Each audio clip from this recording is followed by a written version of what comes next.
انسان ایک ایسی مخلوق ہے جو بستیاں بسا کے رہتی ہے. انسان ایک ایسا جاندار ہے جو تنہائی پسند نہیں کرتا. اپنے جھنڈ سے بچھڑا ہوا بھیڑیا اپنی زندگی گزار سکتا ہے. اپنی ڈار سے الگ ہونے والا ہرن اپنی زندگی گزار سکتا ہے، لیکن اپنے معاشرے اور اپنے خاندان سے کٹ کے رہنے والا انسان زندہ نہیں رہ سکتا. اپنے معاشرے اور اپنے خاندان سے کٹ جانے والا انسان زندگی نہیں گزار سکتا. یہی سبب ہے کہ جب اسلام نے، رسول اسلام نے انسانیت کے حقوق معین کیے تو ایک قوم کا دوسری قوم پر حق کیا ہے اس پر گفتگو کی. ایک فرد کا دوسری فرد پہ حق کیا ہے اس پر گفتگو کی. بھائی عجیب مرحلہ فکر ہے. اور توحید میں ذرا سا وقت لوں گا. ایک ملک کا دوسرے ملک پر حق کیا ہے، اسلام نے اور رسول اسلام نے اس پر گفتگو کی. خاندان میں ایک رشتہ دار کا دوسرے رشتہ دار پر حق کیا ہے، بڑی تفصیل کے ساتھ قرآن نے بھی گفتگو کی، پیغمبر اکرم نے بھی گفتگو کی. تو قرآن و حدیث سے ہمیں جو ملا، میں وہ تکمیل عرض کرنا چاہ رہا ہوں، وہ قوموں کے حقوق، ملکوں کے حقوق، معاشرے کے حقوق، باپ کا حق بیٹے پر، بیٹے کا حق باپ پر، شوہر کا حق زوجہ پر، زوجہ کا حق شوہر پر. یہ حقوق بڑی تفصیل کے ساتھ قرآن نے بھی بیان کیے اور پیغمبر اسلام نے بھی بیان کیے. لیکن ایک ایسی بات ہے جسے کتاب و سنت نے اجمال کے ساتھ بیان کیا. اجمال کے ساتھ بیان کیا، اجمال سے مراد مختصر بیان کیا. تفصیل نہیں ملتی کہ انسان کا حق خود اپنے اوپر کیا ہے. تفصیل نہیں ملتی. بھائی دیکھو، تمہارا اپنا وجود، آنکھیں بھی ہیں، زبان بھی ہے، ہونٹ بھی ہے، سینہ بھی ہے، سر بھی ہے، دماغ بھی ہے، ہاتھ بھی ہے، پاؤں بھی ہے. تو کوئی حق ہوگا نا تمہارے ہاتھ کا تمہارے اوپر، کوئی حق ہوگا تمہارے پاؤں کا تمہارے اوپر، کوئی حق ہوگا تمہاری آنکھ ہوگا کہ کتنا استعمال کرو اور کب استعمال بند کر دو. ہاتھ کو کتنا استعمال کرو اور کب ہاتھ کے استعمال کو بند کر دو. تو ان حقوق پر اجمال دیا، اختصار دیا کتاب و سنت نے، اور تفصیل دی سید سجاد نے. میں آپ کو سچ بتا رہا ہوں کہ دنیا میں حقوق پر پہلی کتاب جو لکھی گئی وہ سید سجاد نے لکھی. اور آج تک وہ کتاب بہت مختصر سی کتاب ہے. آج تک وہ کتاب دنیا میں موجود ہے رسالۃ الحقوق کے نام سے. تمہارا حق اپنے حاکم پر کیا ہے، تمہارے حاکم کا حق تمہارے اوپر کیا ہے. تمہارا حق اپنے پڑوسی پہ کیا ہے، پڑوسی کا حق تمہارے اوپر کیا ہے. بڑے تفصیلات دیے ہیں اور بڑے ڈیٹیل دیے ہیں. تمہارا حق اپنے باپ پر کیا ہے، تمہارے باپ کا حق تمہارے اوپر کیا ہے. یعنی بڑے تفصیلات ہیں. اور پھر تمہاری آنکھوں کا تمہارے اوپر حق کیا ہے، تمہارے ہاتھوں کا تمہارے اوپر حق کیا ہے، تمہارے پیروں کا تمہارے اوپر حق کیا ہے. پوری تفصیل کے ساتھ بیان کیا. اور وہی ایک باب قائم کیا کہ تمہارے رشتہ داروں کا تمہارے اوپر حق کیا ہے. یہ علی سے کس کا رشتہ ہے؟ نبی کا. ٹھیک. فاطمہ سے کس کا رشتہ ہے؟ نبی کا. حسنین سے کس کا رشتہ ہے؟ نبی کا. نہیں، میں لفظوں کو الٹ دوں. علی نبی کے رشتہ دار، فاطمہ نبی کے رشتہ دار، حسن نبی کے رشتہ دار، حسین نبی کے رشتہ دار. ٹھیک ہے نا؟ اب میں کیا کروں؟ سننا بھائی، نبی کے رشتہ دار ہے نا، انکار ہے کسی کو؟ اب میں کیا کروں کہ جب اس نے پوچھا، کل سے اب متصل ہوا میں کل کی تقریر سے، کہ یا رب ومن تحت الکساء، پروردگار یہ چادر میں ہے کون؟ ادھر سے بولا، اللہ بولا، ہم اہل بیت النبوہ، یہ نبی کے رشتہ دار نہیں ہے، نبوت کے رشتہ دار ہیں. نبی کے، اچھا دیکھو نا کیا کہا، ہم اہل بیت النبوہ، یہ نبوت کے اہل بیت ہیں، نبوت کے اہل بیت، نبی کے اہل بیت نہیں۔ بھائی بہت توجہ رہے۔ اچھا تو بھائی بہت بہت توجہ رکھنا، رسول ہے نبی، نبوت ہے عہدہ، ٹھیک؟ پھر سنو، نبی ہے عہدے دار، نبوت ہے عہدہ۔ میرا نبی عہدے دار ہے، ٹھیک؟ اس کا عہدہ کیا ہے؟ نبوت۔ طے ہو گئی بات؟ اچھا، ایک رشتہ ہوتا ہے عہدے دار کے ساتھ، ایک رشتہ ہوتا ہے عہدے کے ساتھ۔ دیکھو بڑی عام مثال دے دوں تاکہ بچہ بھی اس مثال کو سمجھ جائے، اور اب دامن وقت بہت زیادہ گنجائش نہیں ہے، مجھے ذرا سا اور آگے جانا ہے۔ جملہ سنتے جاؤ جو میں کہنا چاہ رہا ہوں۔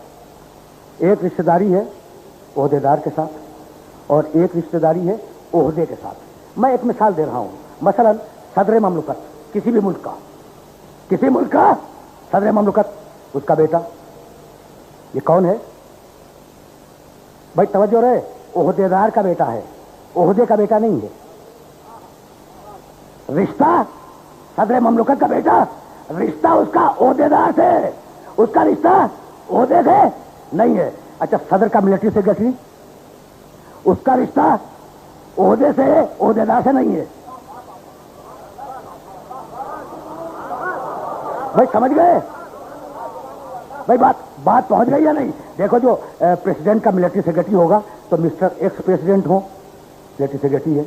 مسٹر ایکس ہٹ جائے، مسٹر وائی آ جائے، وہ ملٹری سیکرٹری ہے، ٹھیک ہے نا؟ مسٹر وائی کو ہٹا دو، زیڈ کو رکھ دو، پھر وہ ملٹری سیکرٹری ہے۔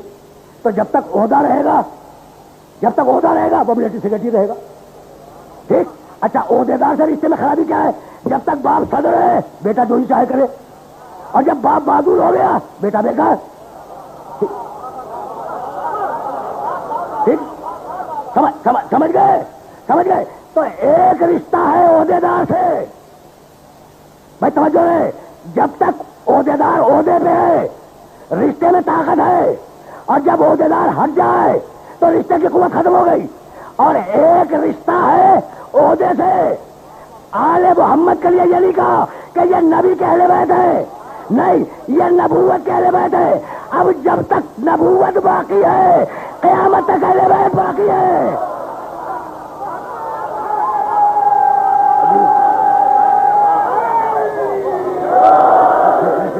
اس مقام سے آگے نہیں لے جاؤں گا، نہیں لے جانا ہے۔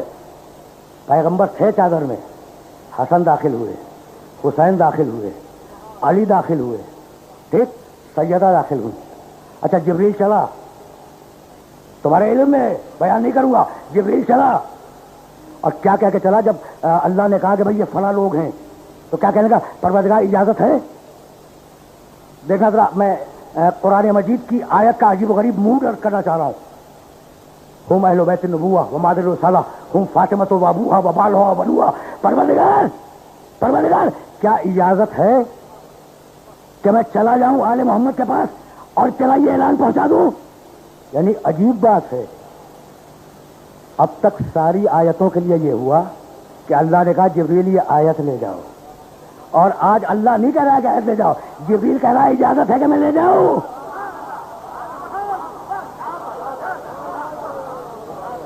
جبریل کہہ رہا ہے اجازت ہے پروردگار کہ میں آیت لے جاؤں۔ کہا لے جاؤ، ادھر مل گیا اللہ سے، آیا، اور آنے کے بعد کیا کہہ رہا تھا؟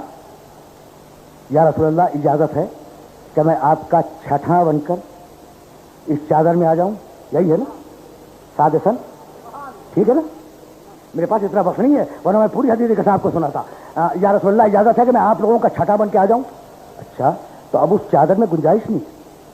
علی لوگ یہی کہتے ہیں کہ بھائی قصہ یمانی کتنی بڑی ہوگی؟ رسول تھے، رسول کی بیٹی تھی، رسول کا داماد تھا، رسول کے 2 نواسے تھے، اب اگر کوئی اور دیکھ بھی رہا تھا واقعے کو تو کیسے اندر آ جاتا؟ جگہ ہی نہیں تھی۔ بھائی اگر جگہ نہ ہوتی تو جبریل کیسے اندر آ جاتا؟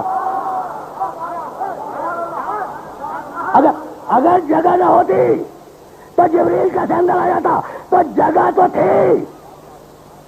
تھی لیکن کوئی کوالیفیکیشن ضروری تھا۔ ابھی بتلاؤں گا کوالیفیکیشن ضروری تھی، کوئی سند چاہیے تھی چادر میں جانے کے لیے، سند سناؤں بھائی؟ دوسرا کیسے گھس جاتا؟ مولانا مجھے بتایا، مولانا رحمانی کو مخاطب کر رہا ہوں، کیسے ممکن ہے؟ اس لیے کہ اب جو سند دوں گا تو آپ اسے رد کر سکتے ہو، تو رد کر دیں۔ چادر میں کون ہے؟ رسول۔ بھائی بہت توجہ رہے، بہت بہت بہت توجہ رہے۔ چادر میں رسول ہے، سید البشر، سید الانبیاء، علی ہے سید الاوصیاء، فاطمہ ہے سیدۃ النساء العالمین، حسنین ہے سیدہ شباب اہل جنہ، جبریل ہے سید الملائکہ۔ ارے یہ مجمع سادات کا ہے، امتی کہاں سے آ جائے گا؟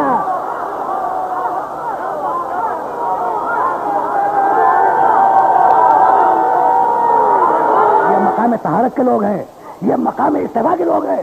قرآن نے آوازی ان اللہ اصطفى آدم ونوحا وآل ابراہیم وآل عمران علی العالمین۔ ہم نے مصطفیٰ بنایا آدم کو، نوح کو، ابراہیم کے اولاد کو، آل عمران کو، پورے عالمین میں سے۔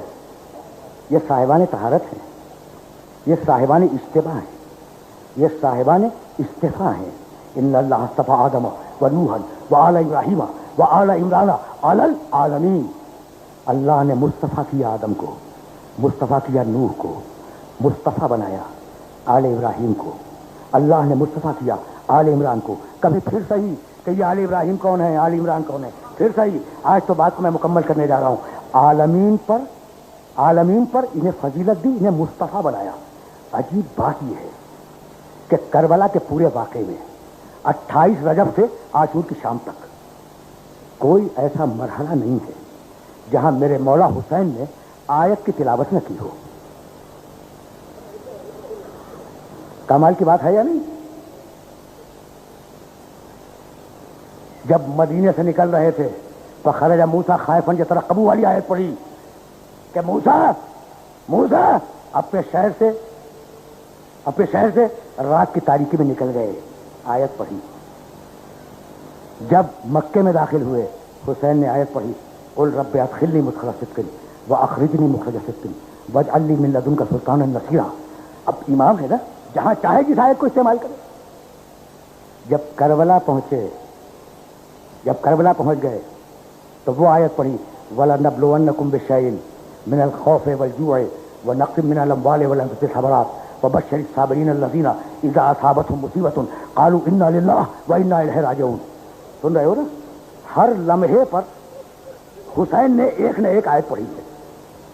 جب عباس کو اجازت دی ہے جنگ کی تو سورہ احزاب کی آیت پڑھی مِنَ الْمُؤْمِنِينَ رِجَالٌ صَدَقُوا مَا عَاهَدُوا اللَّهَ عَلَيْهِ فَمِنْهُم مَّن قَضَىٰ نَحْبَهُ وَمِنْهُم مَّن يَنتَظِرُ وَمَا بَدَّلُوا تَبْدِيلًا۔